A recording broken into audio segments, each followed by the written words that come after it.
السلام علیکم ورحمۃ اللہ وبرکاتہ۔ مجھے سننے والے، مجھے دیکھنے والے سامعین و ناظرین، آج ایک اپنے انداز میں، محبت بھرے انداز میں صحیح مسلم شریف کے حدیث پاک آپ کے گوش گزار کرنا چاہتا ہوں، آپ کی خدمت عالیہ میں پیش کرنا چاہتا ہوں۔ یقیناً آپ کو یہ حدیث پاک پسند آئے گی۔ آپ کی سماعتوں کے نظر اگر اچھی لگے تو اس کو دیکھنا بھی، اور اس کو سننا بھی، اور اس کو آگے ثواب کی نیت سے شیئر بھی کرنا۔ اپنے انداز میں پیش کرنے جا رہا ہوں، انشاءاللہ آپ کو پسند آئے گی۔ اعوذ باللہ من الشیطان الرجیم، بسم اللہ الرحمن الرحیم۔ وعن عمران بن حصین ان رجلین من مزینة قال يا رسول الله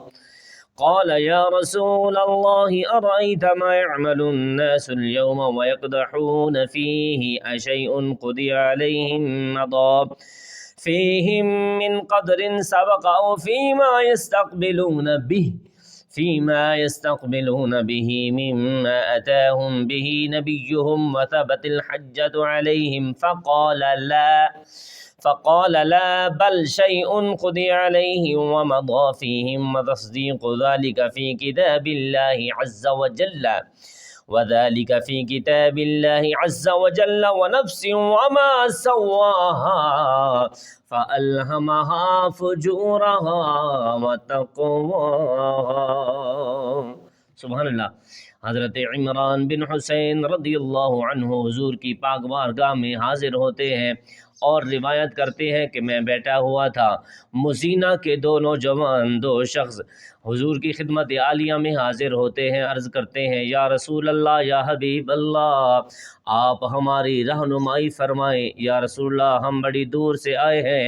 یا رسول اللہ، آپ کی پاک بارگاہ میں دو سوال لے کے آئے ہیں کہ یا رسول اللہ، آج کل جو لوگ عمل کر رہے ہیں یا آنے والی زندگی میں عمل کریں گے، یا رسول اللہ ہمیں بتا دیجئے یہ جو عمل کر رہے ہیں اس کا پہلے لکھا جا چکا ہے یا نہیں۔ یا رسول اللہ، جس طرح لوگ عمل کر رہے ہیں کہ ان کے متعلق پہلے لکھا جا چکا ہے کہ یہ عمل ایسے ہی کریں گے یا ایسے نہیں کریں گے۔ میرے آقا کریم صلی اللہ علیہ وآلہ وسلم نے ارشاد فرمایا، او مزینہ کے دو شخصوں، بے شک تم بڑی دور سے آئے ہو لیکن رسول اللہ کی پاک بارگاہ میں آئے ہو۔ میرے حضور نے فرمایا رسول اللہ کی پاک بارگاہ سے تمہیں رہنمائی بھی ملے گی، رسول اللہ کی پاک بارگاہ سے تمہیں برکات بھی ملیں گی اور تمہیں ہدایت بھی ملے گی۔ میرے حضور نے فرمایا ہاں، جو لوگ بدکاری والے عمل کرتے ہیں ان کے متعلق بھی پہلے لکھا جا چکا ہے کہ یہ ایسے عمل کریں گے، اور جو پرہیزگاری والے عمل کرتے ہیں ان سے پہلے ان کے لیے بھی پہلے لکھا جا چکا ہے کہ بے شک یہ ایسے ہی عمل کریں گے۔ میرے حضور نے تربیت فرمائی پرہیزگاری والے عمل کرنے والوں کو بھی اور بدکاری والے عمل کرنے والوں کو بھی کہ بے شک جو اعمال آپ کر رہے ہیں، بدکاری والے اعمال غلط ہیں، پرہیزگاری والے اعمال اچھے ہیں۔